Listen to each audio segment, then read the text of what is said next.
না না, ইনশাল্লাহ খুব ভালো বলেছেন তিনি। তিনি আহ, জাতির প্রত্যাশা অনুযায়ী বক্তব্য রেখেছেন।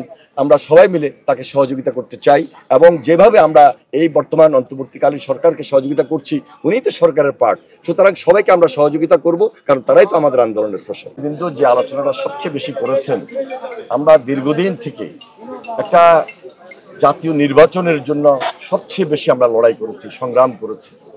কারণ দেখেন, এই নির্বাচন রাতের অন্ধকার হয়েছে, একদলীয় ভাবে হয়েছে। শেখ হাসিনা বারবার বলেছিল আমার উপর আস্থা রাখেন, আমার উপর বিশ্বাস রাখেন। তাহলে কি হলো? আসলে প্রত্যক্ষ কোনো নির্বাচন হয় নাই, একদলীয় শাসন ব্যবস্থা তৈরি হয়েছে। আজকের দেশে এই মুহূর্তে একটা স্থিতিশীলতা যদি আমাদেরকে আনতে হয়, তাহলে একটা জনগণের সরকার আগে দরকার। সেখানে অর্থনৈতিক স্থিতিশীলতা আসবে, আইন শৃঙ্খলার অবনতি হবে না, সেখানে দ্রব্যমূল্যের ঊর্ধ্বগতি হবে না। কিন্তু আমরা এমন নির্বাচন যদি দিতে যাই, সেখানে যদি হানাহানি বেড়ে যায়, আইন শৃঙ্খলার যদি অবনতি হয়, তাহলে আমাকে বুঝতেই হবে কোন নির্বাচনটা আমরা আগে চাচ্ছি, এবং সে আলোচনাটা এখানে এসেছে। সবাই মাঠের নেতা এবং তৃণমূল, এদের নেতৃত্বেই বিগত দিনে আন্দোলন সংগ্রাম হয়েছে। ফ্যাসিবাদের যে দুঃশাসন ছিল, এই দুঃশাসনকে এরাই মোকাবেলা করেছে। এই দুঃশাসনকে মোকাবেলা করতে গিয়ে আমাদের অনেক নেতাকর্মী গুমের শিকার হয়েছে, খুনের শিকার হয়েছে, জেল খেটেছে, অত্যাচারিত হয়েছে, নির্যাতিত হয়েছে। আমরা কিন্তু তেমন ভাবে সংগঠন করতে পারি নাই। 5 আগস্টের পর আজকে আমরা সংগঠন করছি, তৃণমূল পর্যায়ে সংগঠনকে শক্তিশালী করার জন্য আমরা কাউন্সিল করতেছি, সম্মেলন করছি।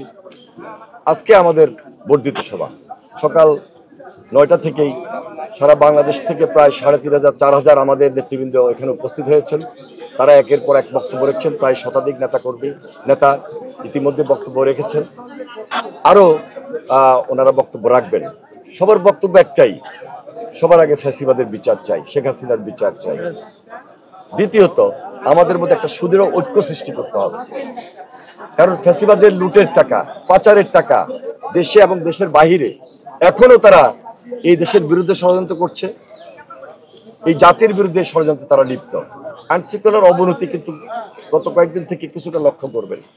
এই সকল কিন্তু ষড়যন্ত্রের অংশ। তাহলে তারেক রহমান সাহেব আজকে উদ্বোধনী বক্তব্যে তিনি এই কথাটা বারবার বলার চেষ্টা করেছেন, আমাদের মধ্যে সুদৃঢ় যে ঐক্য, এটা কিন্তু রুখে দিতে পারে সকল ষড়যন্ত্রকে। এবং দেশনেত্রী বেগম খালেদা জিয়া, তিনি অসুস্থ হলো, সুদূর প্রবাস থেকে, যুক্তরাজ্য থেকে তিনি প্রধান অতিথি হিসাবে আজকে বক্তব্য রেখেছেন। সবকিছু মিলে সংগঠনের মধ্যে আমরা যারা আছি, আমাদের মতভেদ থাকতে পারে, কিন্তু ঐক্যটা খুব জরুরি। শুধু আমাদের মধ্যে মতভেদ না, পাশাপাশি যারা আমরা যুগপৎ আন্দোলন করেছি, বিশেষ করে যারা এই যে ছাত্র জনতার আন্দোলনের সর্বশেষ জুলাই আন্দোলনের নেতৃত্ব দিয়েছে, জুলাই আন্দোলনে যারা আমাদের সঙ্গে ছিল, সবাই মিলে এই দেশে ফ্যাসিবাদের বিরুদ্ধে এমন একটা ঐক্য আমাদেরকে সৃষ্টি করতে হবে, যে ঐক্যের মধ্য দিয়ে এই সকল ষড়যন্ত্র আমরা মোকাবেলা করতে সক্ষম হব। আর পাশাপাশি আপনারা জানেন, এই মুহূর্তে খুব বেশি দরকার, যেটা সবাই মনে করছেন, যে দেশে একটা স্থিতিশীলতা প্রয়োজন। যে স্থিতিশীলতা আমাদের মধ্যে একটা গণতন্ত্রের ভিত শক্তিশালী হতে পারে, সেটি নিয়ে আসবে। এবং গণতন্ত্রের ভিতকে শক্তিশালী করতে হলে সবচেয়ে বেশি প্রাধান্য হলো একটা নির্বাচন, যেখানে জনগণের সরকার প্রতিষ্ঠিত হবে। এটাই সবার চাওয়া, সবাই দাবি। যে দাবিটা নিয়ে আমরা দীর্ঘদিন আন্দোলন করেছি, সংগ্রাম করেছি, লড়াই করছি, এখনো লড়াই করে যাচ্ছি।